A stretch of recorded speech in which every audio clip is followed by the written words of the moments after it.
Hello students, welcome. In last lecture we have completed the ultrastructure of prokaryotic cell.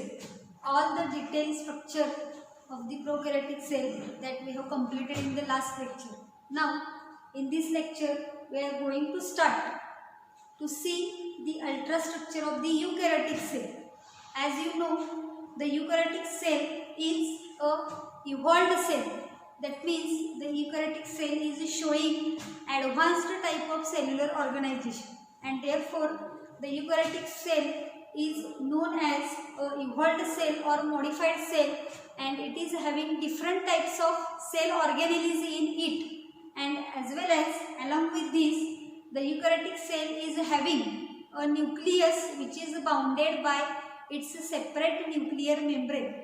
Means in prokaryotic cell, the genetic material is directly suspended in the cytoplasm, but in eukaryotic cell, the genetic material is bounded by its separate membrane, and that is called as a nuclear membrane. So here we have to study the details of the eukaryotic cell. Okay, so the eukaryotic cell in which the nucleus has a definite nuclear membrane, those cells are called as eukaryotic cells, and prokaryotic cell, there is no any nuclear membrane around the nuclear material, around the genetic material. Okay, so here it includes all protists, plants, animals and fungi.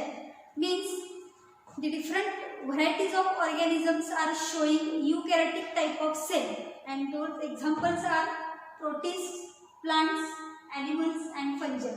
Okay, so here related to this point, one question was asked in 2011. What is that question? See here, which one of the following organism is not example of eukaryotic cells? Which of the following example here not the example of eukaryotic cell? खालीलपैकी कोणते example हे eukaryotic cell नाही असं विचारलेलं आहे. Escherichia coli, Euglena viridis, amoeba proteus and paramecium पोडॅटम अशी 4 ऑर्गॅनिझमची इथे नावं दिलेली आहेत. त्यापैकी कुठलं एक्झाम्पल हे eukaryotic cell नाही असं विचारलेलं आहे.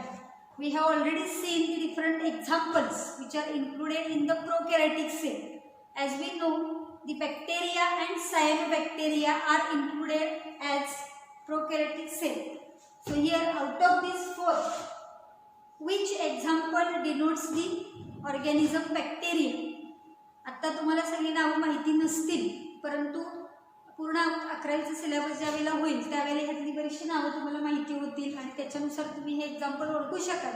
प्रोकॅरियोटिक सेल मधले यातले एक्झाम्पल आहे इस्चेरिचिया कोलाई, जे युकॅरियोटिक सेल मध्ये येणार नाही. युग्लिना हे प्लांट मध्ये येतं, त्यामुळे ते युकॅरियोटिक सेल आहे. अमिबा आणि पॅरामेशियम हे दोन्हीही प्रोटोझोअन ऑर्गॅनिझम्स आहेत, प्रोटिस्टा मधले ऑर्गॅनिझम आहेत. म्हणजे हे तिन्ही एक्झाम्पल जे आहेत युग्लिना, अमिबा आणि पॅरामेशियम हे प्रोटिस्टा मधले येतात, and all protist are eukaryotic. But Escherichia coli is an example of bacteria, and therefore this question has the answer A option, which is not the example of eukaryotic cell Escherichia coli. Okay, so simple question was asked. Now as we have seen the different structures related to prokaryotic cell, see in the same way we have to see the different structures related to the eukaryotic cell. And as you can see here, there are different points which are present inside the eukaryotic cell, and that we have to study one by one. So here the ultrastructure of eukaryotic cell, and it is showing about 16 different points, 16 different organelles you can say, or different structures present in the eukaryotic cell. One by one, first of all we read what are those points which are present inside the eukaryotic cell. So here first is the cell wall, second is the plasma membrane, third is the cytoplasm, then next mitochondria, endoplasmic reticulum, Golgi apparatus or Golgi complex, plastids, lysosomes, spherosomes, microbodies, ribosomes, centrosome and centrioles, cilia and flagella, the cytoskeleton, vacuoles, last is the nuclear organisation. म्हणजे जवळपास 16 प्रकारचे structures किंवा 16 different components हे आपल्याला युकॅरियोटिक सेलमध्ये बघायला मिळतात. आत्ताच आपण ही नावं रीड केलेली आहेत आणि यातलं 1 बाय 1 आपल्याला स्ट्रक्चर काय करायचं आहे, स्टडी करायचं आहे की युकॅरियोटिक सेलमध्ये सेल वॉल आहे, कोणत्या कोणत्या युकॅरियोटिक ऑर्गॅनिझममध्ये सेल वॉल असते, कोणामध्ये नसते, त्या सेल वॉलचं कॉम्पोजिशन काय आहे, ती कशापासून बनलेली आहे हे आपल्याला बघायचं आहे. त्याच पद्धतीने प्लाझ्मा मेम्ब्रेनचं स्ट्रक्चर काय आहे, फंक्शन काय आहे, असं प्रत्येकाचं आपल्याला यातल्या स्ट्रक्चर आणि फंक्शन या पद्धतीनं आपण 1 बाय 1 माहिती बघणार आहे. Okay, so first of all we have to see here the eukaryotic cell diagram, plant cell and animal cell, वनस्पती पेशी आणि प्राणी पेशी, ज्याचा अभ्यास थोडाफार तुम्ही 9वी 10वीला असताना केलेला असेल. So here this is the diagram of the plant cell. आत्ता जे आपण सेल ऑर्गॅनिझमची नावं बघितली ती याच्यात कुठं कुठं आहेत ते सुरुवातीला आपण बघणार आहे. So this is the plant cell and plant cell is having cell wall. So this is the outermost layer present around the cell, it is called as the cell wall, and inside the cell wall here presence of plasma membrane. So this is the innermost layer, cell membrane, or it is also called as a plasma membrane. सगळ्यात बाहेरची जी wall आहे त्याला sale wall म्हटलं जातं. त्याच्या आतली जी wall layer आहे sale membrane किंवा त्याला प्लाझ्मा मेम्ब्रेन म्हटलं जातं. अजून एक नाव त्याला आहे plasmalemma. Plasma membrane, cell membrane किंवा प्लाझ्मा लेम्मा अशी 3 नावं आपल्याला इथे सांगता येतील. आणि त्याच्या आतमध्ये हे सगळं जे दिसतंय मटेरियल हे सगळं सायटोप्लाझम असतं आणि सायटोप्लाझमच्या आतमध्ये डिफरंट सेल ऑर्गॅनिलीज प्रेझेंट असतात. ह्या सेल ऑर्गॅनिलीजमध्ये मायटोकॉन्ड्रिया आहे, गोल्गी कॉम्प्लेक्स आहे, एंडोप्लाझमिक रेटिक्युलम आहे, लायसोसोम आहे, प्लास्टिड्स आहेत, व्हॅक्युअल्स असतात, सेंट्रिओल्स असतात. असे अनेक प्रकारचे आपल्याला सेल ऑर्गॅनिलीज बघायला मिळतात. त्यापैकी कोणते कोणते प्लांटमध्ये आहेत ते आपण बघणार आहे. इकडून सुरुवात करूया. तर इथं हे जे स्ट्रक्चर दिसतंय त्याला गोल्गी ॲपॅरेटस किंवा गोल्गी कॉम्प्लेक्स असं म्हटलं जातं. हे स्ट्रक्चर जे दिसतंय त्याला ते नाव दिलेलं आहे. त्यानंतर असं जे स्ट्रक्चर दिसतंय हे क्लोरोप्लास्ट आहे. क्लोरोप्लास्ट प्लांट सेलमध्ये फक्त प्रेझेंट असतं. त्यानंतर हा सेंटरचा जो मोठा दिसतोय आपल्याला हा सगळा मोठा जो दिसतोय सेंटरला व्हॅक्युअल म्हणलेला आहे. ही व्हॅक्युअलची मेम्ब्रेन आहे पण हा मोठा दिसतोय तो व्हॅक्युअल आहे. त्यानंतर हे जे स्ट्रक्चर दिसते इथं आहे, इथं आहे, इथं आहे, मायटोकॉन्ड्रिया. सिंगल असेल तर मायटोकॉन्ड्रियॉन म्हटलं जातं, अनेक असतात म्हणून त्याला मायटोकॉन्ड्रिया म्हटलं जातं. त्यामुळे हे स्ट्रक्चर आपल्याला बघता येईल. हा सायटोप्लाझम आहे. त्यानंतर इकडं रिझर्व फूड मटेरियल स्टार्चच्या फॉर्ममध्ये असतं. अमायलोप्लास्ट त्याला म्हटलं जातं. हे अमायलोप्लास्ट आहे, त्याच्या आतमध्ये स्टार्च ग्रेन आहे. हे क्लोरोप्लास्ट आहे. हा न्यूक्लियस बघायला मिळेल. न्यूक्लियस हा जो दिसतोय तो न्यूक्लियस आहे. न्यूक्लियसच्या आतमध्ये न्यूक्लिओलस आहे आणि न्यूक्लियसच्या दोन्ही बाजूला आपल्याला एंडोप्लाझमिक रेटिक्युलम बघायला मिळते. आणि एंडोप्लाझमिक रेटिक्युलममध्ये काहीवरती असे डॉटेड स्ट्रक्चर असतात. त्या डॉटेड स्ट्रक्चरला रफ एंडोप्लाझमिक रेटिक्युलम म्हटलं जातं. आणि जे विदाउट डॉट स्ट्रक्चर आहे इथं दिसते किंवा इथं दिसते त्याला आपण स्मूथ एंडोप्लाझमिक रेटिक्युलम म्हटलं जातं. हे डॉटेड स्ट्रक्चर म्हणजे काय आहे तर रायबोझोम असतं. जर एंडोप्लाझमिक रेटिक्युलमवरती रायबोझोम असेल तर त्याला आपण रफ एंडोप्लाझमिक रेटिक्युलम म्हणणार आहे. आणि जर रायबोझोम नसतील तर त्याला स्मूथ एंडोप्लाझमिक रेटिक्युलम म्हणलं जातं. त्याच्यानुसार हे जे आहे हे रफ एंडोप्लाझमिक रेटिक्युलम आहे, हे स्मूथ एंडोप्लाझमिक रेटिक्युलम आहे. हे स्मूथ एंडोप्लाझमिक रेटिक्युलम आहे, हे रफ एंडोप्लाझमिक रेटिक्युलम आहे. हे सेपरेट सेपरेट दिसतात ते रायबोझोम्स आहे. सर्व ऑर्गॅनिलीजचं आपल्याला डिटेल स्ट्रक्चर बघायचं आहे. इथं फक्त डायग्राममध्ये कुठल्या स्ट्रक्चरला काय नाव द्यायचं आहे तेवढंच लक्षात ठेवायचं आहे. परत एकदा आपण बघूया. सगळ्यात आउटमोस्ट लेअर जी आहे ती काय आहे सेल वॉल. त्याच्या आतमध्ये काय आहे प्लाझ्मा मेम्ब्रेन किंवा सेल मेम्ब्रेन म्हटलं जातं. त्याच्या आतमध्ये हा जो आहे तो सायटोप्लाझम आहे. आणि सायटोप्लाझमच्या आतमध्ये डिफरंट सेल ऑर्गॅनिलीज असतात. त्यापैकी हे जे स्ट्रक्चर दिसतंय गोल्गी कॉम्प्लेक्स किंवा गोल्गी ॲपॅरेटस म्हटलं जातं. हे जे स्ट्रक्चर आहे त्याला काय म्हटलं जातं क्लोरोप्लास्ट म्हटलं जातं. हे जे स्ट्रक्चर्स आहेत त्याला काय म्हटलं जातं मायटोकॉन्ड्रिया म्हटलं जातं. असे जे स्ट्रक्चर्स असतात त्याला अमायलोप्लास्ट म्हणलेलं आहे. स्टार्च ग्रेन फूड मटेरियल त्याच्यामध्ये स्टोअर केलेलं असतं. हे क्लोरोप्लास्टच आहे. आणि न्यूक्लियस हा जो आहे तो न्यूक्लियस आहे. प्लांट सेलमध्ये न्यूक्लियस हा पेरिफेरल साईडला असतो. पेरिफेरल म्हणजे सेंटरला असत नाही, हा सेंटर आहे पण सेंटर पासून तो बाजूला आहे म्हणून याला काय म्हटलं जातं, पेरिफेरल साईडला असणारा न्यूक्लियस म्हटलं जातं. ॲनिमल सेलची आपण डायग्राम बघणार आहे. ॲनिमल सेलमध्ये मात्र न्यूक्लियस हा सेंटरला प्रेझेंट असतो, पण इथं मात्र आपल्याला पेरिफेरल सरफेसला बघायला मिळतो, कारण सेंटरला काय आहे, तो व्हॅक्युअल आहे. हा लार्ज तुम्हाला बघायला मिळतो तो व्हॅक्युअल आहे. प्लांट सेलमध्ये व्हॅक्युअल मोठ्या प्रमाणामध्ये असतो, सेंट्रल व्हॅक्युअल प्रेझेंट असतो आणि परमनंटली व्हॅक्युअल प्रेझेंट असतो. ॲनिमल सेलमध्ये मात्र परमनंटली व्हॅक्युअल बघायला मिळत नाही, असला तर तो छोटासा असतो आणि टेम्पररी असतो. ॲनिमल सेल आणि प्लांट सेलमध्ये फरक सुद्धा आपल्याला काय काय आहे ते पण डायग्राममध्ये बघायचं आहे. आणि ह्या न्यूक्लियसच्या साईडला आपल्याला एंडोप्लाझमिक रेटिक्युलम बघायला मिळतो. एंडोप्लाझमिक रेटिक्युलमवरती जर डॉट डॉट रायबोझोम्स असतील तर त्याला आपण रफ एंडोप्लाझमिक रेटिक्युलम म्हणणार आहे, आणि जर रायबोझोम नसतील तर त्याला काय म्हटलं जातं, स्मूथ एंडोप्लाझमिक रेटिक्युलम म्हटलं जातं. ओके, सो ही डायग्राम जी आहे ही प्लांट सेलची आहे. आता आपण ॲनिमल सेलची डायग्राम बघूया. This is the animal cell. The first difference between plant cell and animal cell, as you have just seen the diagram, the cell wall is present in the plant cell, but the animal cell, it is not showing presence of cell wall. इथे जे तुम्हाला बाहेरच्या बाजूला दिसते त्याला आपण plasma membrane नाव दिलेलं आहे. नाव आहे का बघा, इथं नाव नाही दिलेलं, इथं आहे सेल मेम्ब्रेन किंवा त्याला प्लाझ्मा मेम्ब्रेन म्हणलेलं आहे. हे जे दिसते याच्या बाहेरच्या बाजूला सेल वॉल बघायला मिळत नाही. जसं आत्ता आपण प्लांट सेलची डायग्राम बघितली, ह्या प्लांट सेलमध्ये आपल्याला ह्याच्या बाहेर तर ही सेल मेम्ब्रेन आहे, प्लाझ्मा मेम्ब्रेन, ह्याच्या बाहेर सेल वॉल आहे, परंतु ॲनिमल सेलमध्ये मात्र सेल वॉल बघायला मिळत नाही. Animal cell are without cell wall, only the cell membrane is present. ही जी दिसते ती सेल मेम्ब्रेन आहे.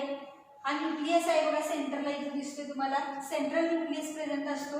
व्हॅक्युअल कुठेही बघायला मिळत नाही. न्यूक्लियसच्या शेजारी काय बघायला मिळतं आपल्याला, endoplasmic reticulum, rough endoplasmic reticulum, smooth endoplasmic reticulum. हे जे आहे ते स्मूथ आहे, हे जे आहे ते रफ एंडोप्लाझमिक रेटिक्युलम आहे. त्याच पद्धतीने हे गॉल्गी ॲपॅरेटस किंवा गॉल्गी कॉम्प्लेक्स आहे. मायटोकॉन्ड्रिया आपल्याला इथे बघायला मिळतात, सेम हे दिसतात तसे.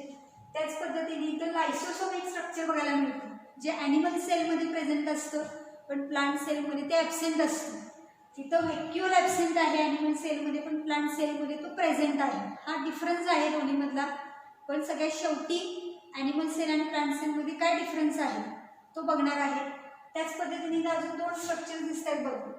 सेंट्रिओल्स असं नाव दिलेलं आहे. Centrioles are present in animal cell but centrioles are absent in plant cell. तर असे दोन सेंट्रिओल्स आहेत. आणि त्याच्यानंतर अजून बाकीचे स्ट्रक्चर्स बघायला मिळतात, त्याची काही जास्त डिटेल माहिती आपल्याला घ्यायची नाही आहे. सायटोप्लाझम आहे, हे टॉर्टल स्ट्रक्चर म्हणजे रायबोझोम्स आहे. Okay, so these are the structures of the plant cell and animal sale.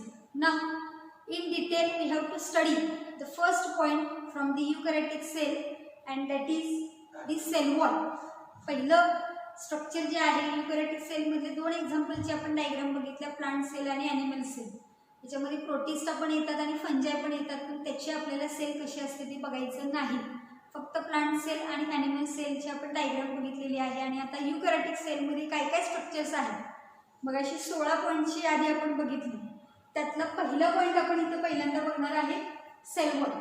Okay, so here what is the structure of cell wall? Here the protective semi-transparent covering outside the cell membrane is called as a cell wall.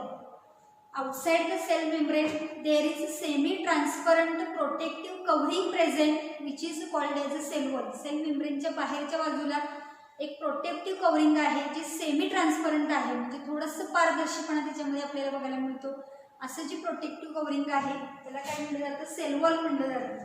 This cell wall is present in plants, fungi and some protists. Cell wall is present in plants, fungi and some protists, but the cell wall is absent in the animal cell, and therefore we have seen here it is absent in animal cell. Animal cells are without cell wall, therefore cell wall is present only in plants, fungi and some protists. Okay, and here ती cell without cell wall is called as a protoplast. म्हणजे जी cell without cell wall असते त्याला अजून एक नाव वापरलेलं आहे, त्याला काय म्हणलं जातं, प्रोटोप्लास्ट म्हणलं जातं. जे सेलच्या कडेला जर सेल वॉल नसेल तर त्याला काय म्हणलं जातं, प्रोटोप्लास्ट म्हणलं जातं. म्हणजे ॲनिमल सेलला आपण प्रोटोप्लास्ट सुद्धा म्हणू शकतो. प्लांट सेलला मात्र सेल वॉल असते, पण ती जर सेल वॉल आपण काढून टाकली तर प्लांट सेलला आपल्याला काय म्हणता येईल, प्रोटोप्लास्ट म्हणता येईल. त्यामुळे ही एक टर्म लक्षात ठेवायची आहे, cell without cell wall is called as the protoplast. Okay. Now next point here, the chemical composition of the cell wall differs according to the cell type and function. तर ही sale wall कशापासून बनलेली असते, जसं आपण प्रोकॅरियोटिक sale wall मध्ये बघितलेलं आहे, पेप्टिडोग्लायकॅन किंवा सुडोपेप्टिडोग्लायकॅन किंवा म्युरिन नावाचं मटेरियल होतं आणि त्याच्यापासून बॅक्टेरियल सेल किंवा प्रोकॅरियोटिक सेलमध्ये सेल वॉल बनलेली होती. तसंच युकॅरियोटिक सेलमधली जी सेल वॉल आहे ती सुद्धा वेगवेगळ्या मटेरियलपासून बनलेली असते. According to the cell type and according to the cell function, the different types of cell walls we can observe here. So first of all, in algae the cell wall is made up of cellulose, galactons, mannans and minerals like calcium carbonate. So algae म्हणजे काय म्हणू शकतो आपण त्याला, शेवाळ. मराठीमध्ये algaeला काय म्हणलं जातं, शेवाळ म्हणलं जातं. प्लांटचाच एक टाईप आहे आणि ह्या शेवाळ टाईपचं जे काही प्लांट आहे त्याच्यामधलं जे सेल वॉल आहे ते सेल वॉल कोणकोणत्या मटेरियलपासून बनलेलं असतं, काय काय असतं ते सेल वॉलमध्ये, तर cellulose it is a type of complex sugar. साखरेचाच एक प्रकार आहे, कॉम्प्लेक्स शुगर त्याला म्हणू शकतो आपण.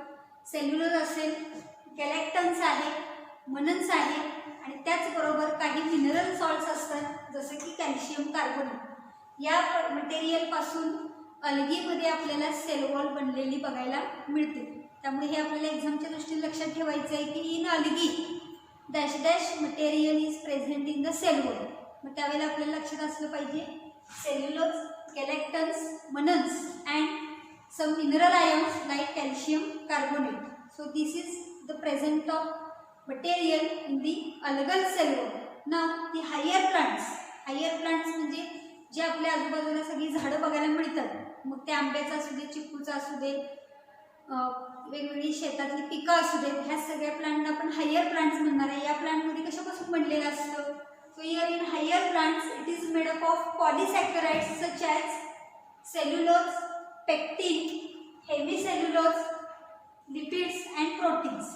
हायर प्लांट जे आहेत, हायर प्लांटमध्ये कोणते कोणते आपल्याला माहिती असणारे सर्व झाडं, आंबा, पेरू, चिक्कू, फणस, नारळ, सगळी झाडं, चिंचेचं असेल, बाबळीचं असेल किंवा शेतातली सर्व पिकं आपण जी घेतोय, ज्वारी, बाजरी, गहू, मका, हे सर्व प्लांटना आपण हायर प्लांट्स म्हणणार आहे.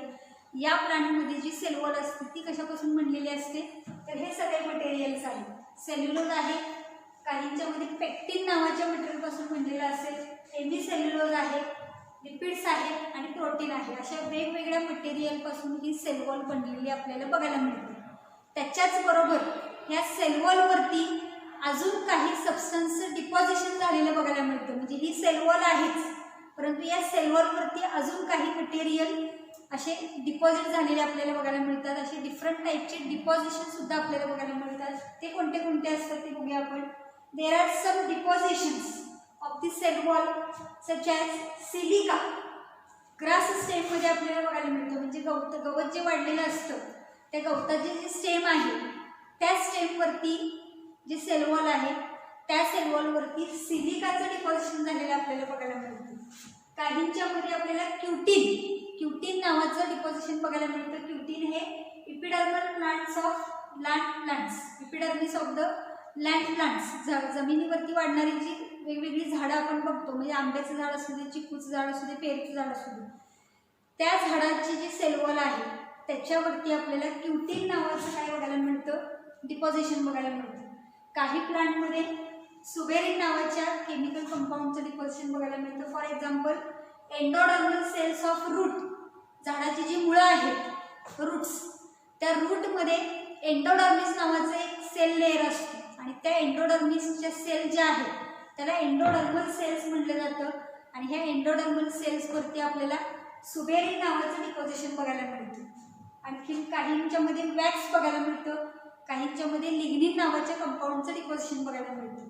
ही सर्व जी नावं आहेत, सेल्युलोज असेल, हेमिसेल्युलोज आहे, क्युटीन आहे, सिलिका आहे, सुबेरिन आहे, लिग्निन आहे, वॅक्स आहे, ही सगळी नावं, हे सगळे जे मटेरियल्स आहेत हे पर्टिक्युलरली प्लांटमध्ये बघायला मिळतात. तुम्ही सेक्शन फर्स्टमध्ये आता मॉर्फोलॉजी ऑफ फ्लॉवरिंग प्लांट्स बघताय, नंतर ॲनिमल टिश्यूज आपण बघणार आहे, तसंच प्लांट टिश्यूचा पण तुम्ही स्टडी करणार आहात. तर त्या प्लांट टिश्यूचा स्टडी करताना ही सगळी नावं, यांचे स्ट्रक्चर्स हे तुम्हाला डिटेलमध्ये होणार आहे. आत्ता आपल्याला याचं कुठलंही डायग्रामॅटिक रिप्रेझेंटेशन बघायचं नाही, फक्त एवढंच लक्षात ठेवायचं आहे की सेल वॉल जी आहे ती प्लांटमध्ये, फंजायमध्ये आणि प्रोटिस्टामध्ये आपल्याला बघायला मिळते. आणि त्यापैकी अल्गीमध्ये सेल वॉल कशापासून बनलेली असते आणि हायर प्लांटमध्ये सेल वॉल वेगवेगळ्या मटेरियलपासून बनलेली असते. आणि काहींच्यामध्ये आपल्याला त्या सेल वॉलवरती वेगवेगळ्या मटेरियलचं डिपॉझिशन झालेलं बघायला मिळतं, वेगवेगळे मटेरियल तिथं साठलेली बघायला मिळतं. मग काहींच्यामध्ये सिलिका असेल, काहींच्यामध्ये क्युटीन असेल, सुबेरिन असेल, वॅक्स असेल किंवा लिग्निन असेल. त्यामुळे एवढीच माहिती फक्त आपल्याला इथं लक्षात ठेवायची आहे. ॲक्च्युली क्युटीन हे इपिडर्मल सेलमध्ये असते. इपिडर्मिस म्हणजे काय, इथं एंडोडर्मिस म्हणजे काय, ही सगळी माहिती तुम्ही प्लांट टिश्यूचा स्टडी करताना तुम्हाला ती लेस विथ डायग्राम तुम्ही बघणार आहात. आत्ता आपण सेकंड सेक्शनमध्ये फक्त त्याची इंट्रोडक्टरी माहिती घेतोय. फर्स्ट सेक्शनमध्ये याचे डिटेल्स तुम्ही बघणार आहात, त्यामुळे आत्ता आपण त्याची डिटेल बघणार नाही. Okay, so here the structure of cell wall we have completed. Now the functions of cell wall. First function, cell wall provides rigidity, support and shape to the cell. Cell wall is providing proper shape to the cell. प्रत्येक सेलला एक specific shape असतो. तो shape कशामुळे आलेला असतो, तर त्या sale वॉलमुळे आलेला असतो. त्याच पद्धतीनं त्या सेलला सपोर्ट देण्याचं काम, आणि रिजिडिटी म्हणजे कणखरपणा, कडकपणा, एक स्ट्रॉंगनेस आणि सपोर्ट देण्याचं काम कोणाचं आहे, सेल वॉलचं आहे. नेक्स्ट आहे, protects the protoplasm against the mechanical injury. Cell wall protects the cell and the inner material of the cell from the mechanical injury. कोणतीही इजा होऊ नये, कोणताही धोका निर्माण होऊ नये म्हणून त्याला प्रोटेक्शन देण्याचं काम सेल वॉलकडून केलं जातं. आणि it also helps in transport of material. त्याच पद्धतीनं एका सेलमधलं मटेरियल दुसऱ्या सेलमध्ये नेणं, दुसऱ्या सेलमधून तिसऱ्या सेलमध्ये नेणं, हे जे काही मटेरियलचं ट्रान्सपोर्टेशन आहे हे ट्रान्सपोर्टेशन घडवून आणण्याचं काम सेल वॉलकडून केलं जातं. जसं आपल्याला माहीत आहे की मुळांमधून पाणी शोषलं जातं. Root absorbs water from the soil and that absorbed water is transported up to the top of the plant. ते खाली शोषलेलं पाणी वरच्या शेंड्यापर्यंत नेलं जातं. कसं नेलं जातं, एका सेलमधून दुसऱ्या सेलमध्ये, दुसऱ्या सेलमधून तिसऱ्या सेलमध्ये. कशाच्या साह्याने, मध्ये कोण आहे, सेल वॉल आहे, ती मदत करत असते. त्याच पद्धतीने लीफमध्ये फोटोसिंथेसिस होतं आणि पानांमध्ये जे फूड मटेरियल तयार झालेलं आहे ते पुन्हा रूटपर्यंत नेणं, सगळ्या ब्रँचेसना प्रोव्हाइड करणं, फ्लॉवर्स असतील, फ्रूट्स असतील त्यांना प्रोव्हाइड करणं. याचा अर्थ फूडचं आणि वॉटरचं काय केलं जातं, ट्रान्सपोर्टेशन घडवून आणलं जातं प्लांट्समध्ये. आणि हे ट्रान्सपोर्टेशन घडवून आणण्याचं काम कोणाचं आहे, सेल वॉलचं आहे. असे 3 डिफरंट फंक्शन्स आपल्याला इथं सेल वॉलच्या बाबतीमध्ये सांगता येतील. तर ह्या सेल वॉलच्या बाबतीमध्ये अजून एक आपल्याला डिटेलमध्ये माहिती बघायची आहे, ती काय आहे ती बघूया. So here in plants cell wall is showing middle lamella, primary wall and secondary wall. Cell वॉलचं जे स्ट्रक्चर आहे प्लांटमधलं, पर्टिक्युलरली प्लांटमधलं स्ट्रक्चर आहे, त्याच्यामध्ये पुन्हा आपल्याला 3 सब लेयर्स बघायला मिळतात. त्यापैकी मिडल लॅमेला ही पहिली वॉल असते, त्याच्यानंतर प्रायमरी वॉल आणि मग सेकंडरी वॉल. मिडल लॅमेला काय स्ट्रक्चर आहे ते आपण बघूया इथं. Middle lamella it is thin and lying between the 2 adjacent cells. अतिशय पातळ असा लेअर असतो. 2 ॲडजसंट सेल ज्या आहेत, 2 शेजारच्या सेल आहेत, त्या 2 सेलच्या मध्ये आपल्याला हा मिडल लॅमेला बघायला मिळतो. It is formed from cell plate during cytokinesis. Cytokinesis म्हणजे सायटोप्लाझमची डिव्हिजन होते. सेल डिव्हिजन ज्या वेळेला होते, एका पेशीच्या 2 पेशी ज्या वेळेला तयार होतात त्यावेळेला एका पेशीतला जो सायटोप्लाझम आहे तो 2 पेशीमध्ये काय केला जातो, डिव्हाइड केला जातो.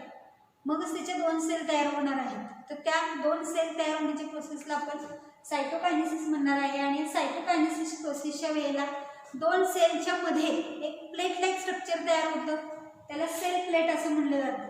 आणि ह्या सेल प्लेट पासूनच मिडल लॅमिला हे स्ट्रक्चर आपल्याला तयार झालेलं बघायला मिळतं. Okay, so here this cell plate forms the middle lamella. This middle lamella, it is made up of calcium pectin and magnesium pectin. This middle lamella is made up of calcium pectin and magnesium pectin. जसं sale wall कशापासून बनलेले असते आपण मगाशी बघितलं, cellulose, हेमिसेल्युलोज, pectin वगैरे असे जे जे मटेरियल असेल, तसंच मिडल लॅमिला हे जे स्ट्रक्चर आहे हे मिडल लॅमिला कशापासून बनलेलं असतं तर कॅल्शियम पेक्टिन आणि मॅग्नेशियम पेक्टेट ह्या केमिकल कंपाऊंड पासून तो मिडल लॅमिला आपल्याला बनलेला बघायला मिळतो. Okay, and here in between the adjacent cells on the middle lamella some small pore like structures are present. काही छोटे होल छिद्रासारखे स्ट्रक्चर्स असतात, त्यालाच प्लाझ्मोडेस्मेटा असं म्हणलं जातं. त्याची माहिती आपण बघणार आहे. Plasmodesmata are cytoplasmic bridges between neighboring cells. It shows pores between cell wall and middle lamella.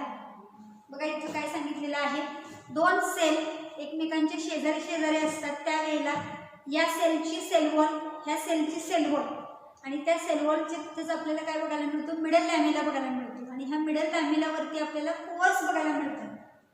हे पोअर्स म्हणजेच काय असतात, प्लाझ्मोडेस्मेटा त्याला म्हणलेलं आहे. त्या मिडल लॅमिलावरती असणारी छोटी छोटी छिद्र हे प्लाझ्मोडेस्मेटा काय म्हणून काम करतात, सायटोप्लाझमिक ब्रिजेस. ब्रिज म्हणजे पूल. समजा मध्ये नदी असेल, इकडून तिकडं पलीकडे जायचं असेल आपल्याला, तर आपण कशाच्या सहाय्याने जातो, पूल केलेला असतो, ब्रिज केलेला असतो. त्याच पद्धतीनं एका सेलमधून मटेरियल दुसऱ्या सेलमध्ये ट्रान्सफर करायचं असेल तर कसं करणार, तर त्याच्यासाठी तिथं आपल्याला सायटोप्लाझमिक ब्रिजेस बघायला मिळतात. आणि हे सायटोप्लाझमिक ब्रिजेस म्हणजेच काय असतात, पोअर्स असतात. सेल वॉल आणि मिडल लॅमिलाच्या मध्ये छिद्र असतात, पोअर्स. त्या पोअर्समधूनच एका सेलमधलं मटेरियल काय होतं दुसऱ्या सेलमध्ये जातं, दुसऱ्या सेलमधून तिसऱ्या सेलमध्ये जातं. तर त्या पोअर्सलाच आपण काय म्हणणार आहे, तर प्लाझ्मोडेस्मेटा म्हणणार आहे. त्यामुळे हे एक पॉईंट लक्षात ठेवायचं आहे. Plasmodesmata are the cytoplasmic bridges or the cytoplasmic connections between the two neighboring cells which are present on the cell wall and middle lamella. Okay, next one here, softening of ripe fruit is due to solubilization of pectin.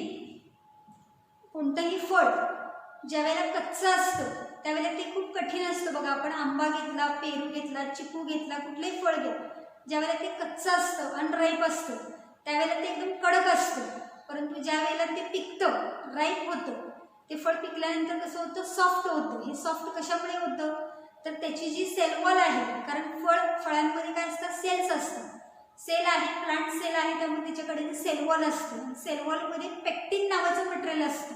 हे pectin नावाचं material ज्यावेळेला intact असतं त्यावेळेला ते फळ काय असतं, घट्ट लागतं आपल्याला.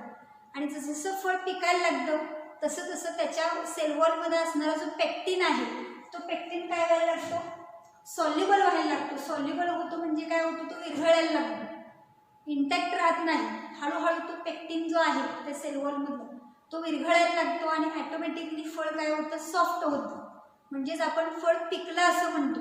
ज्यावेळेला ते कच्चं असतं त्यावेळेला ते खूप कठीण असतं. कशामुळे कठीण असतं, तर तिच्यामधला जो पेक्टिन आहे, जो पेक्टिन आहे हा पेक्टिन कसा असतो, टफ असतो, तसाच असतो, इंटॅक्ट असतो. परंतु ज्या वेळेला ते फळ पिकायला लागतं, राईप व्हायला लागतं, त्यावेळेला मात्र तो पेक्टिन काय होतो, सॉल्युबल व्हायला लागतो, विरघळायला लागतो आणि ॲटोमॅटिकली ते फळ काय होतं, सॉफ्ट व्हायला लागतं.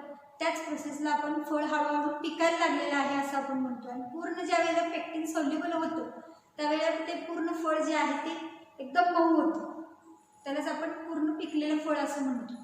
तर हे सगळे स्ट्रक्चर जे आहेत ते मिडल लॅमिलामध्ये प्रेझेंट असतात. त्याच्यामध्ये आपण बघितलं की सेल प्लेटपासून मिडल लॅमिला तयार होतो. मिडल लॅमिला कशापासून बनलेला असतो, कॅल्शियम पेक्टिन आणि मॅग्नेशियम पेक्टिन. मिडल लॅमिलावरती सायटोप्लाझमिक ब्रिजेस किंवा सायटोप्लाझमिक कनेक्शन्स असतात. कोणत्या फॉर्ममध्ये, प्लाझ्मोडेस्मेटाच्या फॉर्ममध्ये. आणि राईप फ्रूट ज्या वेळेला होतं, फळ ज्या वेळेला पिकतं त्यावेळेला ते सॉफ्ट होतं. कशामुळे सॉफ्ट होतं, तर सॉल्युबलायझेशन ऑफ पेक्टिन, याच्यामुळे आपल्याला ते सॉफ्ट झालेलं बघायला मिळतं. हे सेल वॉलमधला पहिली वॉल आहे, मिडल लॅमिला त्याला म्हटलं जातं.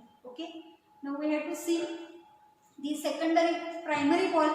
So here primary wall in young plant cell it is capable of growth. Young plant cell जे असते सेल वॉल जे असते त्याला प्रायमरी सेल वॉल म्हणलेलं आहे. ही जी प्रायमरी वॉल आहे ही यंग प्लांटमध्ये ग्रोईंग कंडिशनमध्ये असते, ती वाढीसाठी मदत करते. And it present inside the middle lamella. Middle लॅमेलाच्या आतल्या बाजूला आपल्याला ही प्रायमरी वॉल बघायला मिळते. It is seen in meristematic tissue, mesophyll and pith. हे सगळे जे स्ट्रक्चर्स आहेत मेरिस्टेमॅटिक टिश्यू, मेसोफिल आणि पीथ हे सगळे प्लांटमध्ये असणारे सगळे टिश्यू किंवा पार्ट प्लांटमध्ये असणारे सगळे स्ट्रक्चर्स आहेत. याचे डिटेल्स तुम्ही प्लांट टिश्यूमध्ये स्टडी करणार आहात. मेरिस्टेमॅटिक टिश्यू म्हणजे काय, कोणत्या टिश्यूला मेरिस्टेमॅटिक टिश्यू म्हटलं जातं, पीथ कुठं असतं, मेसोफिल म्हणजे काय, हे सर्व स्ट्रक्चर्स तुम्ही फर्स्ट सेक्शनमध्ये डिटेलमध्ये बघणार आहात. आत्ता मी तुम्हाला त्याचे डिटेल्स सांगणार नाही कारण तुमचं कन्फ्युजन होईल. विथ डायग्राम तुम्ही त्या फर्स्ट सेक्शनमध्ये प्लांट टिश्यूज जो टॉपिक आहे त्याच्यामध्ये तुम्ही बघणार आहात. फक्त इथे एवढंच लक्षात ठेवायचं की प्रायमरी वॉल जी आहे ती मिडल लॅमेलाच्या आतमध्ये असते आणि ती कुठे कुठे प्रेझेंट असते तर मेरिस्टेमॅटिक टिश्यूमध्ये प्रेझेंट असते, मेसोफिलमध्ये प्रेझेंट असते आणि पीथमध्ये प्रेझेंट असते. एवढंच लक्षात ठेवायचं आहे. आणि it is responsible for the growth of the plant. Okay, now the second layer secondary wall it is present inner to the primary wall. Primary वॉलच्या आतल्या बाजूला अजून एक लेअर असतो त्याला सेकंडरी वॉल म्हटलं जातं.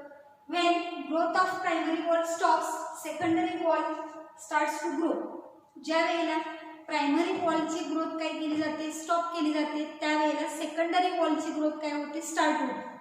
Okay, at some places thickening is absent which leads to formation of पिट्स.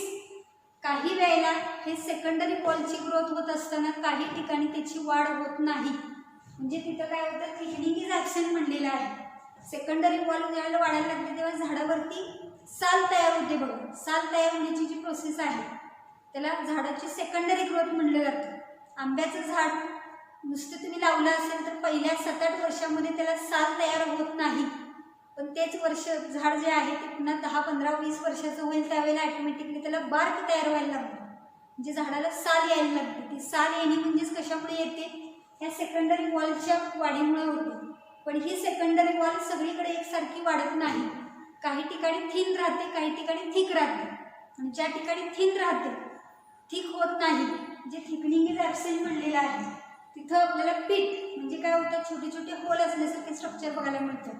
कोणत्याही झाडाची तुम्ही साल बघितली तर ती अशी एकसारखी आपल्याला बघायला मिळत नाही. काही ठिकाणी जाड, काही ठिकाणी पातळ, काही ठिकाणी जाड, काही ठिकाणी पातळ अशी आपल्याला ती साल बघायला मिळते. ज्या ठिकाणी ती पातळ असते त्या ठिकाणी जे स्ट्रक्चर तयार झालेलं असतं त्याला फॉर्मेशन ऑफ पिट्स म्हणलेलं आहे. पीठ म्हणजे खोल, खड्डा. ज्या ठिकाणी साल तयार झालेली नाही त्या ठिकाणी ॲटोमॅटिकली काय होणार आहे, खड्डा पडणार आहे. ज्या ठिकाणी साल तयार झालेली आहे तिथे थिकनिंग असणार आहे. सेकंडरी वॉलची ग्रोथ झालेली आपल्याला बघायला मिळणार आहे. So here in short we have completed the cell wall and the composition of cell wall from the plant cell. Plant सेलमधलं आपण थोडंसं हे डिटेलमध्ये बघितलेलं आहे. अजून जास्त डिटेलमध्ये तुम्ही फर्स्ट सेक्शनमध्ये याची माहिती घेणार आहात. तर मग आत्ता आपल्याला एवढंच लक्षात ठेवायचं आहे की मिडल लॅमेला, मग प्रायमरी वॉल आणि मग सेकंडरी वॉल असे स्ट्रक्चर्स आपल्याला बघायला मिळतात. त्यापैकी महत्त्वाचं जे स्ट्रक्चर आहे ते मिडल लॅमेलाचं असतं, त्याची आता डिटेल आपण माहिती घेतलेली आहे. So here the first point from the eukaryotic cell that is a cell wall we have completed. And from that cell wall different points we have studied, and on that some questions were asked that we have to study here. So first question here, a protoplasm is a cell dash dash dash. पहिला question ह्या cytoplasm आपलं जे sale wall जे आपण structure आता बघितलं युकॅरियोटिक सेलचं त्याच्यावरचा प्रश्न आहे. Protoplast is a cell without cell membrane or without plasma membrane, without nucleus, undergoing division and without cell wall.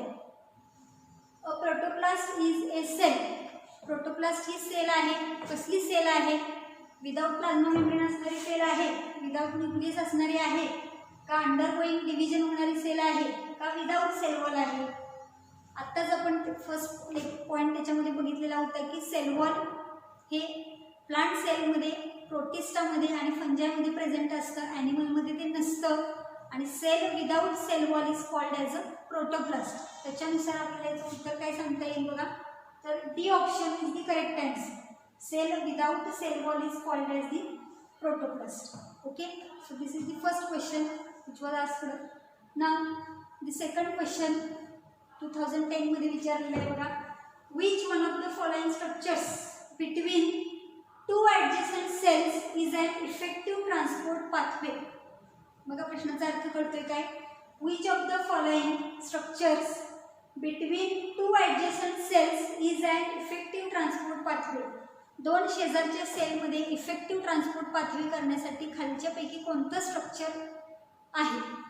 Important structure कोणतं आहे की ज्याच्या थ्रू दोन ॲडजस्टंट सेलमध्ये काय केलं जातं, इझी इफेक्टिव्ह ट्रान्सपोर्ट आपल्याला बघायला मिळते. प्लाझ्मोडेस्माटा, प्लास्टोक्विनोन्स, ER आणि प्लाझ्मोलेम असे 4 ऑप्शन दिलेले आहेत. तर आत्ताच आपण या पॉईंटमध्ये बघितलेलं आहे. In between two neighbouring cells the cytoplasmic bridges or the cytoplasmic connections are present for the transportation and those structures are called as a plasmodesmata. त्याच्यानुसार उत्तर काय सांगता येईल आपल्याला इथं. A option. Plasmodesmata are the structures between two adjacent cells which are used for effective transport pathway. Okay, now next question 2009. Middle lamina is mainly composed of. Middle lamina कशापासून बनलेला आहे.